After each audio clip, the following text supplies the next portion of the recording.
হে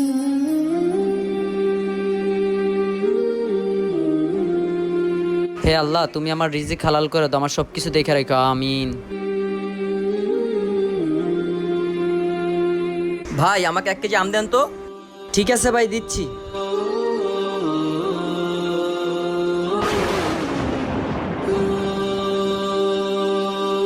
মামা দেখ, আমি তো 2টা আম মাইরা দিছি। আরে বাহ, তুই তো ভালোই চালাক। এই যে ভাই। জি ভাই বলেন। ভাই আপনারা আমাকে আরো 20 টাকা দেন। আরে ভাই, তুই যে 2টা আম নিছিস ওটা হয়তো দেখা লাইছে, এটার টাকা চাইতাছে। ঠিক আছে ভাই, দাঁড়ান আমি দিতেছি। আরে আরে আমার মানি ব্যাগ গেল কই? ভাই এত টেনশন নিয়ে না, এই যে আপনার মানি ব্যাগ। ভাই একটা তো ভুল করে ফেলছি, আপনার এনতে আম নিয়ে নিছি। ভাই আমি আজকে মন থেকে বিশ্বাস করি যে আল্লাহ তাআলার ইবাদত করলে উনি কখনো নিরাশ করেন না। ও হে মুসলিম, নামাজ পড়ো। ভিডিওটি ভালো লাগলে অবশ্যই সাবস্ক্রাইব করবেন।